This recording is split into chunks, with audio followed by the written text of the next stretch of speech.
This is the Craig Groeschel Leadership Podcast. Hey, welcome to another episode of the Craig Groeschel Leadership Podcast. I'm incredibly honored that you would join us again this month. If you are brand new, I hope that you see yourself as a leader because we're all called to influence and lead others. When the leader gets better, everyone gets better. We do release a brand new podcast on the first Thursday of every single month. And I just want to say a special thank you to those of you who are helping get the word out, sharing on social media. It means so much to me. I love hearing from you. You can email me anytime at leadership@Life.Church, leadership@Life.Church. If you've got questions, if you've got comments, if you would like to hear about something particular, just email anytime. And the notes are also available to you to summarize each of the sessions that we cover. If you just let us know you'd like those at Life.Church/Leadership Podcast. Give us your email address. We'll send you the notes on the first Thursday of every single month, and you can have those available as well. So normally I try to answer some questions, but the content of this month's episode is a little bit longer. So we'll deal with questions next month, and I'm going to try to bring high-quality content in 30 minutes or less that will help invest in your leadership. Let me introduce the theme for today. I'll introduce it with a question. Someone asked at a recent leadership event, they asked, what is your highest calling as a leader? What is your highest calling as a leader? To answer that question, I want to read a quote from Harry Firestone, the founder of the company Firestone. He said this: "The growth and development of people is the highest calling in leadership." The growth and development of people is the highest calling in leadership. And that's what I want to talk about today. Where do you find great leaders? You don't find great leaders, you develop great leaders. I want to talk about part one of developing. I'm calling this episode The Developer's Dark Side. The Developer's Dark Side. Next month, we'll be very specific on how we actually develop others. Today, I want to talk about the developer's dark side. Here's an important thought if you're taking notes. So many leaders obsess about finding the right strategy. So many leaders obsess about finding the right strategy. The best leaders obsess about developing and empowering the right people. Let me say it again. So many leaders obsess about finding the right strategy. The best leaders obsess about developing and empowering the right people. Why? Because as we said before, people are the most valuable asset in your organization. That's why as leaders, we don't bet on strategies, we don't bet on products, we don't bet on ideas, we bet on people. I've actually had some people push back and say, no, we want good ideas, we want good products, we want good strategies. Well, who comes up with great ideas, products, and strategies? People come up with great ideas, products, and strategies. That's why we always bet on people. We have to understand, though, as leaders, that strong leaders are not created by accident. Other leaders in our organization that are great, they're not created by accident. Strong leaders are created when the development is intentional. So I want to talk about this month and next month, how do we intentionally develop in a way that really does empower people? Now, some of you are going to think, okay, I'm now in a new leadership role, or I'm a seasoned leader, and I want to develop people and help someone get better on the team. The problem is we tend to think about developing people when they make a mistake. If there's performance that's not adequate, if they didn't do a great job in some area, we think, okay, now we need to develop that person. The best time I'm going to argue, though, is to develop on the front side of problems.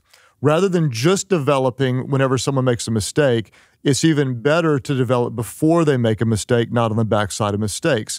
And when we do, what we want people to understand is that we are here to help them grow. We're not just pointing out what they did wrong, but we're here because we love them and care about them. So let's talk about the four dark sides of developers. If you find yourself developing people and you think, I want to help them get better, you might unintentionally find yourself doing four things. Number one, controlling. Number two, criticizing. Number three, avoiding. Number four, rescuing. What are the four dark sides of developers? Controlling, criticizing, avoiding, and rescuing.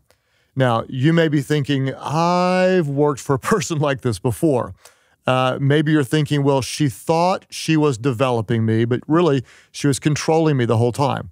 Or he thought he was making me better, but when he criticized me, it actually was really discouraging to me. Or she talked about developing people, but we never knew where we stood in the organization. Or perhaps he said he trusted me, but he always took over and did everything himself. He didn't trust me at all. What I want you to do is to take a minute, and as we go through this, to really identify which of these 4 areas would be a problem for you. Most likely, all of us would have a dominant problem area and a secondary, a primary challenge area and a secondary one. And if you're going through this with team members, and I recommend that you do, this is a great tool to talk about with each other to say, here's where I see you need to grow and such. So if you're having a hard time discerning which is my area that I need to grow in, let me just give you a little way to find out. Ask somebody around you, because chances are really, really good that those that you work with already know, yes, you can be either controlling, critical, avoiding, or rescuing. So let's break these down in the 4 different dark sides that we need to work on. The first, if you're taking notes, is the controlling leader. And let me give you some thoughts about the controlling leader. An immature, insecure, or inexperienced leader often confuses controlling with leading. This is really important. An immature, insecure, or inexperienced leader often confuses controlling with leading. But we need to remember that leadership is about influence, not about control. Leadership is about influencing people, not about controlling people. Now, the good thing about the controlling leader is he or she is highly engaged and cares deeply. That's a positive. The downside is, with good intentions and almost always unknowingly, this controlling leader creates a very dysfunctional culture. And occasionally, the controlling leader will know, and I'm kind of a little bit controlling, and sometimes they'll laugh about it. This is not a laughing matter. If you ever find yourself kind of joking about it, yeah, I know I can be a control freak or whatever, this is not funny. It can be very, very devastating to the morale of your team and the potential of your organization. What will the controlling leader do? He or she will often unknowingly intimidate, threaten. They might produce decent short-term results, but over the long term, it's always crippling to the organization. Here's the problem, and you can write this down. Controlling leaders create compliant followers. Controlling leaders create compliant followers. What happens? A controlling leader creates yes people, people who do what they're told, but they're unwilling and sometimes even become unable to think for themselves. Now, most leaders don't decide, I want to be a controlling leader. The bottom line is the controlling leader simply doesn't trust people to execute on their own. And this is a really big problem, because where there is no trust, there is no connection. We have to remember, position may give you power to control, but trust will give you permission to lead. Let me say it again. This is so important. Position may give you power to control, but trust will give you permission to lead. If you're a controlling leader, let me promise you what's going to happen over time in your organization. If you're a controlling leader, the best leaders are going to leave, the followers are going to stay, and your organization is going to suffer. Let me drive this point home. If you're a controlling leader, the best leaders are not going to stick around. The followers, they're going to stay, and over time, your organization will suffer. The application is very simple, and that is this. You can have control or you can have growth, but you can't have both. In order to empower people, we have to stop controlling them, start trusting them, start believing in them, start giving away true authority. And they may not be great at first, but over time they'll improve, and we'll see our whole organization improve when we stop controlling. Let's talk secondly about the critical leader. The critical leader often unknowingly picks at people, is always pointing out what's wrong. Here's the problem. The critical leader produces insecure followers. The critical leader produces insecure followers. What happens? This leader always points out what's wrong, rarely what's right. This leader has good intentions and thinks that he or she is helping, and they often believe, okay, to help someone improve, I've got to show them what they did wrong.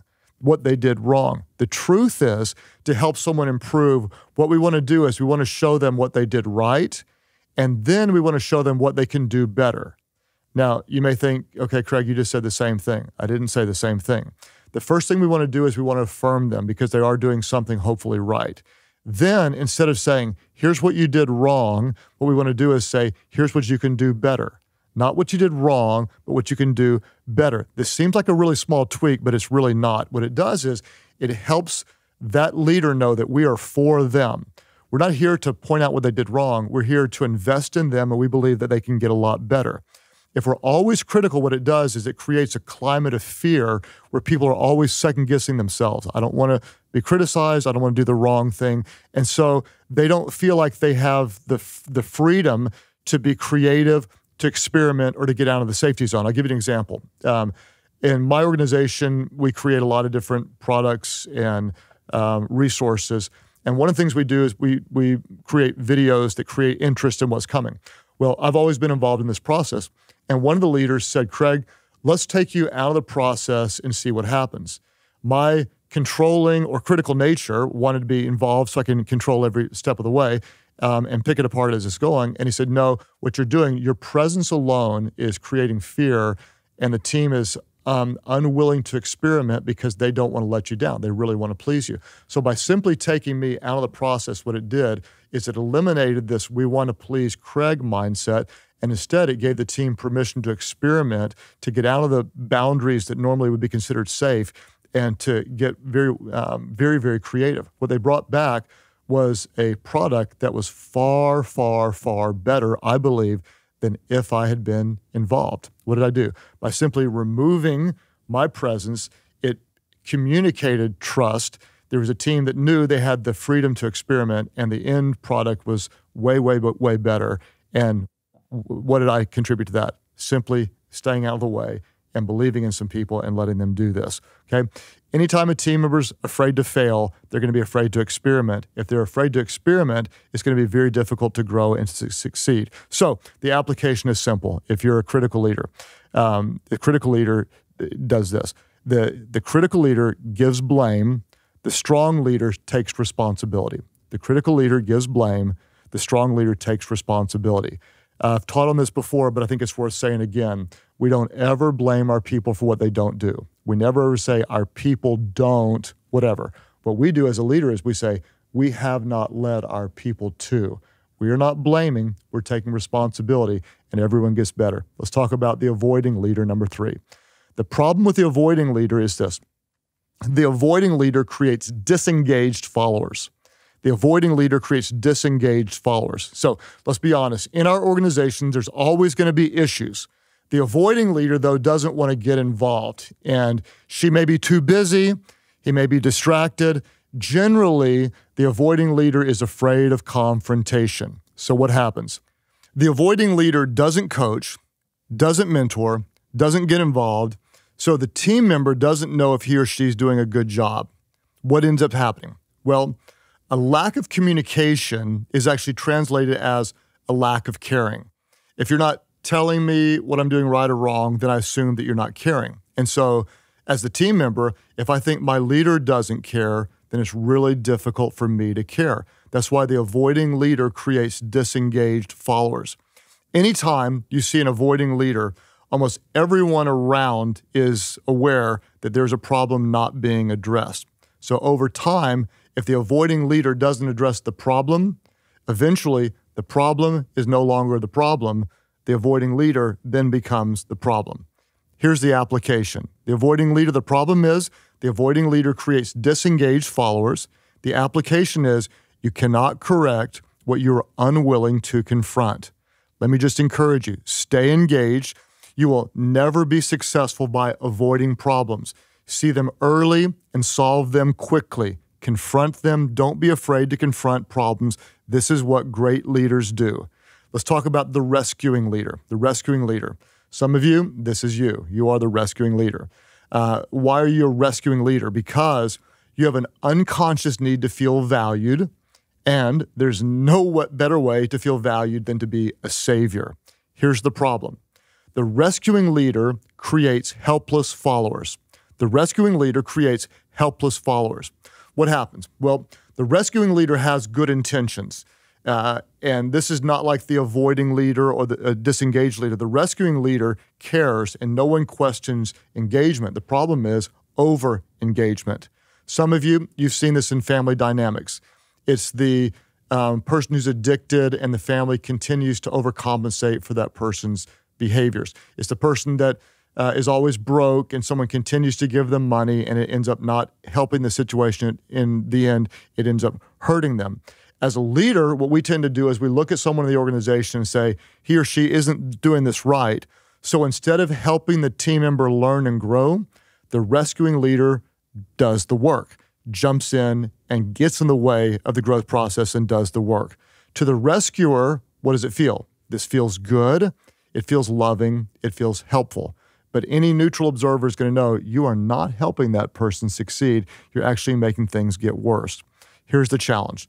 This rescuing leader cares so much about the organization that this leader thinks, well, I'm not going to let this one team member's underperformance slow things down, so we're going to do it for them. Over time, this rescuing leader ends up carrying a struggling member and compromising their future. We have to understand this is one of the most demotivating and insulting acts that we can do as a leader. We're saying with our actions, you are incapable of doing it right, so I'm going to rescue you again and again. The application is simple. Here's the problem. The rescuing leader creates helpless followers. The application is once the rescuing stops, the growth begins. Once the rescuing stops, the growth begins. We have to give them permission to fail, permission to experiment, because it's on the other side of failing and experimenting that we actually see growth. So let's review, and again, I want you to work to identify what is your primary and perhaps what is your secondary dark side as a developer. Controlling leaders create compliant followers. Critical leaders create insecure followers. Avoiding leaders create disengaged followers, and rescuing leaders create helpless followers. There's a key word that's the same in all these statements, and that is followers, followers, followers, followers. But we need to understand that as a leader, we're not called to create followers. As a leader, we're called to create leaders. And that's why we need to develop people the right way. That's what we're going to talk about in next month's episode. Let's review this teaching, and then let's dive into application questions. What is your highest calling as a leader? Harry Firestone says, the growth and development of people is your highest calling as a leader. The problem, so many leaders obsess about finding the right strategy. The best leaders obsess about developing and empowering the right people. Your people are the most valuable asset in your organization, and that's why we don't bet on strategies, products, systems. We always bet on people. The 4 dark sides of developers. Number 1 is the controlling leader. The challenge is an immature, insecure, or inexperienced leader often confuses controlling with leading. Leadership, though, is about influence, not control. The problem? Controlling leaders create compliant followers.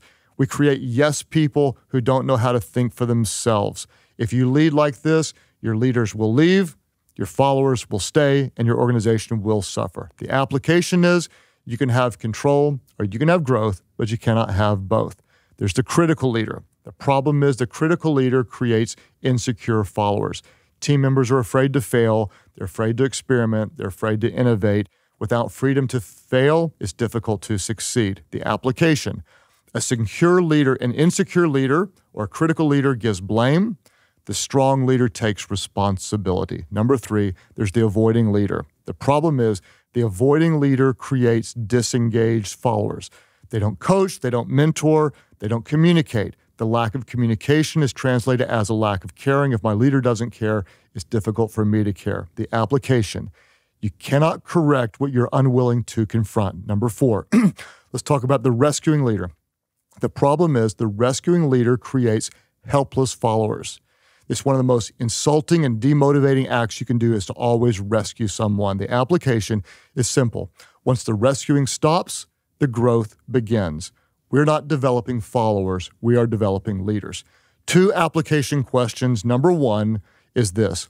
Which of the 4 dark sides of leadership do you battle with the most? Be really honest. Are you controlling, criticizing, avoiding, rescuing? I encourage you to talk to some other people about this. Do this in a discussion. It's not funny. It's not a cute problem. Without addressing it, it's not going away.